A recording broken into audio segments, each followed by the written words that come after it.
नमस्कार, आप सभी का मेरे चैनल पर स्वागत है।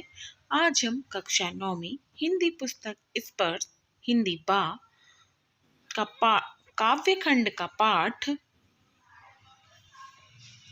गीत अगीत लेखक हैं रामधारी सिंह दिनकर के प्रश्नोत्तर देखेंगे। चलिए शुरू करते हैं प्रश्नोत्तर। पहला प्रश्न दिया है, निम्नलिखित प्रश्नों के उत्तर दीजिए। इसमें पहला प्रश्न है का वाला, नदी के किनारों से कुछ कहते हुए बह जाने पर गुलाब क्या सोच रहा है। इससे संबंधित पंक्तियों को लिखिए। उत्तर है, नदी के किनारों से कुछ कहते हुए बह जाने पर गुलाब सोच रहा है, यदि परमात्मा ने मुझे भी स्वर दिए होते तो मैं भी अपने पतझड़ के दिनों की वेदना को शब्दों में सुनाता। देते स्वर यदि मुझे विधाता, अपने पतझड़ के सपनों का मैं भी जग को गीत सुनाता। पहले का खा है, जब शुक गाता है तब शुकी के हृदय पर क्या प्रभाव पड़ता है। उत्तर है, जब सुक गाता है तब सुकी का मन प्रफुल्लित हो उठता है और उसके मन में मग्न हो जाता है। इस प्रक्रिया में उसके पंख फूल उठते हैं। तीसरा प्रश्न है, प्रेमी जब गीत गाता है तब प्रेमिका की क्या इच्छा होती है। उत्तर है, प्रेमी के मधुर गीत सुनकर प्रेमिका अपने आप को रोक नहीं पाती। वह घर छोड़कर अपने प्रेमी के पास नीम के पेड़ की छांव में छुपकर उसका मधुर गीत सुनती है। वह सबके सामने आकर अपने प्रेम को व्यक्त करना चाहती है, परंतु ऐसा नहीं कर सकती। उसकी इच्छा होती है कि उसके गीत भी अपने प्रेमी के गीतों की कड़ी के साथ मिल जाएं। अब देखते हैं प्रश्न क्रमांक चौथा।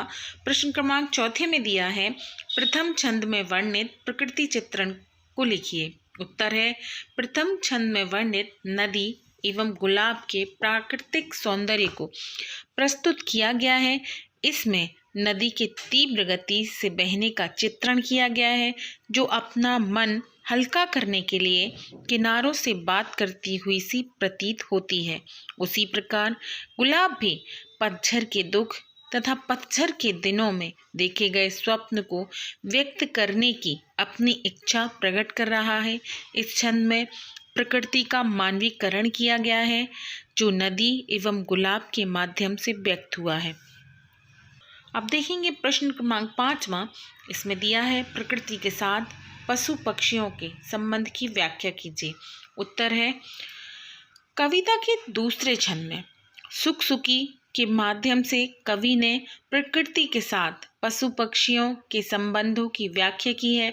इसमें सुख सुखी एक घने पेड़ पर अपना घोंसला बनाकर रह रहे हैं। सुखी घोंसले में बैठकर अंडे सेती है और सुख मधुर स्वर में गीत गाकर सुखी को आह्लादित करता है। सुख का स्वर पूरे वातावरण में गूंज रहा है और इस मधुर गूंज से न केवल प्रकृति बल्कि सुखी भी मदमस्त है। अब देखेंगे प्रश्न क्रमांक 6वां। इसमें दिया है, मनुष्य को प्रकृति किस रूप में आंदोलित करती है, अपने शब्दों में लिखिए। उत्तर है, मनुष्य को प्रकृति कई रूपों में आंदोलित करती है। एक ओर नदी का बेगबत्ती धारामयी रूप, गुलाब की सुंदरता एवं वृक्षों की घनी छांव हमें बरबस ही अपनी ओर खींच लेती है, तो दूसरी ओर पशु पक्षियों का मधुर गान तथा उनकी शारीरिक बनावट मनुष्य को आकर्षित एवं आंदोलित करती रहती है। संसार देखेंगे प्रश्न क्रमांक 7वां। इसमें दिया है, सभी कुछ गीत है, अगीत कुछ नहीं होता, कुछ अगीत भी होता है, क्या स्पष्ट कीजिए। उत्तर है, संसार सुरमय है, शब्दमय है। संसार जो शब्दमय और सुरमय है वह गीत अवश्य है। जहाँ शब्द नहीं, सुर नहीं, वहाँ गीत नहीं, अतः वहाँ अगीत निश्चय होगा, लेकिन यह गीत की ही पृष्ठभूमि है। दूसरे शब्दों में कहा जा सकता है कि गीत शब्दों की मधुर अभिव्यक्ति है, जबकि अगीत उसके पूर्व की स्थिति, जहाँ विचार मन के अंदर ही उमड़ते रहते हैं, बाहर नहीं आते। पर अगीत किसी भी क्षण गीत का रूप ले सकता है। देखेंगे अब देखेंगे हम प्रश्न क्रमांक 8, जिसमें दिया है, प्रश्न है गीत अगीत के केंद्रीय भाव को लिखिए। उत्तर है, गीत अगीत कविता में कवि ने प्राकृतिक सौंदर्य के साथ साथ पशु पक्षियों के प्रेम एवं मनुष्य तथा प्रकृति के साथ उसके संबंधों का चित्रण किया है। नदी के बहाव तथा गुलाब के झूमने में कवि ने गीत की गूंज सुन ली है। कवि को सुख सुखी की प्राकृतिक चर्या में गीत के बोल सुनाई देते हैं तथा साथ ही पक्षियों में मानवीय राय के संकेत भी दिखाई देते हैं। कवि ने इस कविता में नदी, गुलाब, सुख सुखी तथा मनुष्य के आंतरिक संबंधों को गूंथ दिया है। प्रकृति एवं पशु पक्षी के बीच आल्हा गाता ग्वाला अपनी प्रेमिका के लिए सच्चा साधक बना हुआ है। कवि इन तमाम प्रक्रियाओं के बीच गीत और अगीत की तुलनात्मक सौंदर्य संबंधी दुविधा में है। उसे दुविधा है कि जो गाया जा रहा है वह अधिक सुंदर है या जो नहीं गाया जा रहा है वह अधिक सुंदर है। देखते हैं प्रश्न क्रमांक 2। प्रश्न क्रमांक 2 में दिया है, प्रस्तुत पद्यांश की संदर्भ सहित व्याख्या कीजिए। पहली पंक्ति दी है, अपने पतझर के सपनों का मैं भी जग को गीत सुनाता। इसका संदर्भ है, प्रस्तुत पद्यांश प्रसिद्ध कवि रामधारी सिंह दिनकर द्वारा रचित गीत अगीत नामक कविता से उद्धृत है। इस कविता में उन्होंने गीत और मौन अनुभूति की तुलना करते हुए दोनों को सुंदर बताया है। व्याख्या है, नदी की बेगवती धारा को देखकर गुलाब का मन यह सोचकर दुखी हो रहा है कि ईश्वर ने मुझे वाणी प्रदान क्यों नहीं की, अन्यथा मैं भी पतझर के दुख को सबके सामने प्रकट कर पाता। यहाँ गुलाब का मानवीय राग प्रकट हुआ है।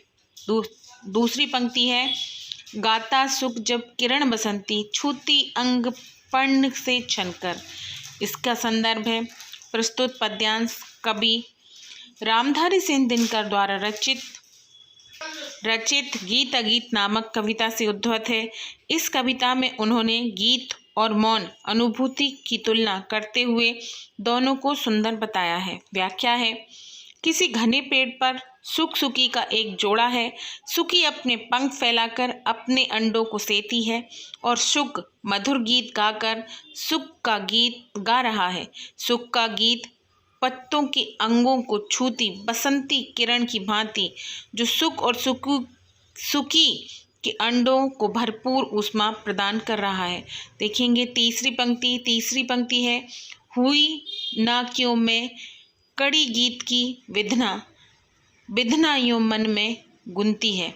इसका संदर्भ है, प्रस्तुत पद्यांश प्रसिद्ध कवि रामधारी सिंह दिनकर द्वारा रचित गीत अगीत नामक कविता से उद्धृत है। इस पंक्ति में उन्होंने गीत और मौन अनुभूति की तुलना करते हुए दोनों को सुंदर बताया है। व्याख्या है, सांझ के समय में जब प्रेमी ग्वाला प्रसिद्ध लोकगीत आला गाता है तो उसकी प्रेमिका उस ओजपूर्ण स्वर को सुनकर भाव बेहल हो जाती है और उसके मन में इच्छा उत्पन्न होती है कि वह अपने प्रिय के गाए गीतों की पंक्ति क्यों ना बन गई जिससे वह उसे छू पाती। देखते हैं प्रश्न क्रमांक 3। इसमें दिया है, निम्नलिखित उदाहरण में वाक्य विचलन को समझने का प्रयास कीजिए। इसी आधार पर प्रचलित वाक्य विन्यास लिखिए। उदाहरण दिया है, तट पर एक गुलाब सोचता, एक गुलाब तट पर सोचता। पहली पंक्ति लिखी है, देते स्वर यदि मुझे विधाता। इसका उत्तर है, यदि मुझे विधाता स्वर देते। दूसरा है, बैठा सुख उस घनी डाल पर। इसका उत्तर है, उस घनी डाल पर सुख बैठा है। तीसरा है, गूंज रहा सुख का स्वर वन में। इसका उत्तर है, वन में सुख का स्वर गूंज रहा है। चौथा है, हुई ना क्यों मैं कड़ी गीत की। उत्तर है, मैं गीत की कड़ी क्यों ना हुई। लास्ट है 5वां वाला, सुखी बैठ अंडे है सेती। इसका है, सुखी बैठकर अंडे सेती है। ये था हमारा गीत अगीत पाठ के प्रश्नोत्तर। मिलते हैं अगले वीडियो में।